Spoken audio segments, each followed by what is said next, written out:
जी बिल्कुल, वो निकलने वाली हैं, थोड़ी देर बाद वो यहाँ से निकलेंगी और शायद हो सके तो पहले वो प्रेस कॉन्फ्रेंस करेंगे, मीडिया से यहीं पर वो बात करेंगे और बात करने के बाद वो यहाँ से निकलेंगे। यहाँ पर तस्वीरों में देख सकते हैं जो कुछ नेता हैं जो ना वो लगातार यहाँ पर पहुँच रहे हैं ममता बनर्जी से मिलने के लिए। यहाँ पर तस्वीरों में आप देख सकते हैं, तो वहीं कार्यकर्ता जो हैं जिनसे ममता बनर्जी ने अपील किया था कि वो अपने अपने घर चले जाएँ, लेकिन जो कार्यकर्ता हूँ वो ममता बनर्जी का एक झलक पाने के लिए वो यहाँ पर मौजूद हैं। यहाँ पर तस्वीरों में आप देख सकते हैं कि यहाँ पर मौजूद हैं और देखिए किस तरीके से यहाँ पर पूरी तरीके से बैरिकेटिंग कर दी गई है। ममता बनर्जी की ये जो जीत हुई है, कहीं ना कहीं लगातार जो यहाँ पर लोग यहाँ पर चर्चा कर रहे हैं, जो मुद्दा था बाहरी गतों का मुद्दा, वो मुद्दा कहीं ना कहीं शुरुआती के 5 फेज में ये बना रहा। जिस तरीके से लगातार टीएमसी के नेता ममता बनर्जी ये कहते हैं, बंगाली अस्मिता की बात करते हैं, वो मुद्दा कहीं ना कहीं शुरुआत के 5 फेजों में ये छाया रहा और उसके बाद आखिरी के 3 फेज कोविड का मुद्दा बना रहा। और हर कोई जितने भी वोटर थे, चाहे वो महिलाएं, जिस तरीके से हम वोटिंग वाले दिन प्रीति आपसे बात करते थे, महिलाओं की जो तादाद थी, जो लाइनें थी, वो पुरुषों से ज़्यादा थी और कहीं ना कहीं महिलाएं जो है ममता बनर्जी के साथ आकर खड़ी हुई। जिस तरीके से ममता बनर्जी लगातार बोल रही थी, अपने स्पीच में कह रही थी और बार बार जिस तरीके से ममता बनर्जी ने हर चुनाव प्रचार में कहा है कि 200 से ज़्यादा सीटें चाहिए, और ठीक वैसी तरीके से जो बंगाल की जनता है ममता बनर्जी को 200 से ज़्यादा सीटें दे चुकी हैं। और यही वजह है कि जो कोविड जो आखिरी के जो 3 फेज था, जो कोविड खासतौर से वहाँ पर जो इस तरीके से आखिरी के 3 फेजों में ममता ने जो लीड लिया है, टीएमसी ने जो लीड लिया है, वो बहुत बड़ी बढ़त है। देखिए एक बार तस्वीरों के जरिए दिखाना चाहूँगा किस तरीके से जो कार्यकर्ता है प्रीति अभी भी यहाँ पर मौजूद है और केवल एक झलक ममता बनर्जी का पाने के लिए यहाँ पर वो खड़े हैं। तो वहीं कोलकाता पुलिस के जवान भी यहाँ पर लगातार बने हुए हैं। प्रीति इस चुनाव में जो मुर्शिदाबाद, जो अधीर रंजन चौधरी का इलाका कहा जा रहा था, जहाँ पर कांग्रेस और लेफ्ट काफ़ी बेहतर करने वाले थे, वहीं पर जिस तरीके से ममता बनर्जी जाके 5 दिन लगातार बैठ गई और उसके बाद वहाँ पर वो लगातार लोगों से बात कर रही थी, चुनाव प्रचार कर रही थी, वो कहीं ना कहीं बहुत इफेक्टिव रहा। और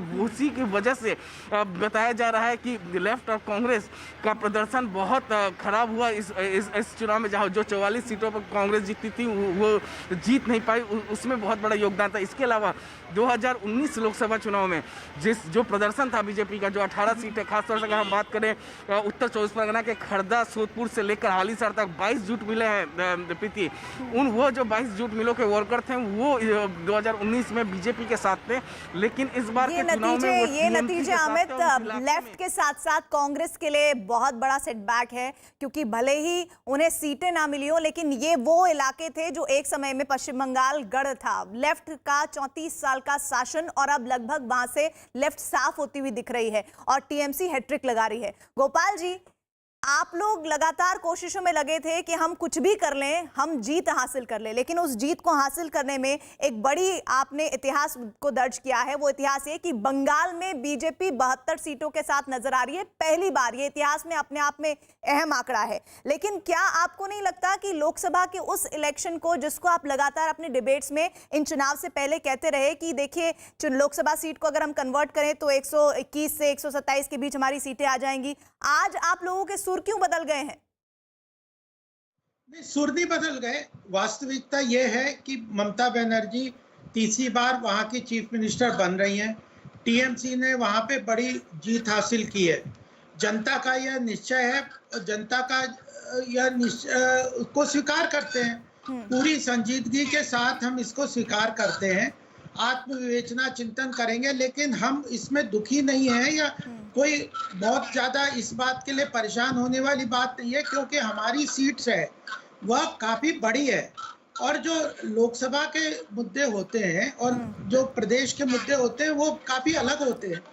तो लोकसभा एक बेंचमार्क जरूर है कि 121 सीटों पे हमने बढ़त हासिल की थी स्टेट असेंबली के हिसाब से, लेकिन हमारी पिछले असेंबली के इलेक्शन के मुताबिक के कंपैरिजन में इस बार हमारी परफॉर्मेंस बहुत अच्छी हुई है। महत्वपूर्ण रूप से हम वहाँ पे मुख्य अपोजिशन के रूप से ममता बनर्जी को टफ फाइट देंगे। जो हमारे मुद्दे थे, चाहे माइनॉरिटी अपीजमेंट के थे, भ्रष्टाचार मुक्त पश्चिम बंगाल की बात हो, लेकिन गोपाल जी, जो लोकसभा चुनाव में प्रधानमंत्री मोदी का जो एक बड़ा फैक्टर था, वो इन विधानसभा चुनाव में चूंकि आपके पास कोई लोकल चेहरे नहीं थे जो आपके लिए उस भीड़ को वोट में कन्वर्ट कर पाए, इसीलिए आपको ये आंकड़ा छूने को मिल रहा है। क्या आप ये मानते हैं, क्योंकि आप लोगों ने तो टीएमसी से भी लेकर बहुत सारे लोगों को लड़वाया कि चाहे शायद उनकी जीत हो जाए, लेकिन वो भी आपके लिए काम नहीं कर पाए कुछ? कह सकते हैं, जैसे सबसे पहले तो आप ये अजम्पशन करके इस बात में चल रहे हैं कि हमारा यहाँ पे पश्चिम बंगाल में कोई बड़ी जीत नहीं हुई है, लेकिन मैं ये स्पष्ट ये कहना मैं चाहता assumption हूँ नहीं कर रही हूँ गोपाल जी, आप ही लोगों ने 200 प्लस का आंकड़ा दिया था, मैं तो उसी के आसपास आपसे सवाल पूछ रही हूँ कि हम भारतीय जनता पार्टी के जो हमारे नेता हैं, चाहे मोदी जी हो, चाहे अमित शाह जी हो, चाहे जगत प्रकाश नड्डा जी हो, ये फ्रंट लाइन फाइटर हैं, फ्रंट लाइन पे संघर्ष करते हैं और हम लोग एक हाई एक्सपेक्टेशन के साथ काम करते हैं। इसके कारण उस एक्सपेक्टेशन के कंपैरिजन में ये कम लग रहा होगा आपको, लेकिन हमारी जीत वाकई काफी एक्सपेक्टेशन तो आप अच्छी है। लोगों की थी सर 200 से ऊपर की, मेरी तो कोई एक्सपेक्टेशन नहीं थी। मैं तो इस आंकड़े पर बात कर रही हूं जो टीएमसी को 217 और 72 बीजेपी को दिला रहा है। बहरहाल इस बीच एक और बड़ी खबर, राजस्थान से 3 विधानसभा सीटों के उपचुनाव के नतीजे में कांग्रेस ने बाजी मारी। कांग्रेस ने 2 और बीजेपी ने 1 सीट जीती है। भीलवाड़ा की सहाड़ा सीट पर कांग्रेस की जीत हुई है। चूरू की सुजानगढ़ सीट भी कांग्रेस ने जीती है, जबकि राजसमंद सीट पर बीजेपी की जीत हुई है। सहाड़ा सीट पर कांग्रेस की गायत्री देवी ने बीजेपी प्रत्याशी को 42,000 वोटों से हराया है, जो इस उपचुनाव की सबसे बड़ी जीत है। जबकि राजसमंद से बीजेपी उम्मीदवार किरण माहेश्वरी की बेटी दीप्ति माहेश्वरी की जीत का अंतर सबसे कम रहा। सुजानगढ़ सीट से कांग्रेस उम्मीदवार मनोज मेघवाल करीब 35,500 वोट के अंतर से जीते हैं। हमारे साथ हमारे वरिष्ठ सहयोगी ब्रजेश जुड़ रहे हैं। ब्रजेश, ये जो 3 उपचुनाव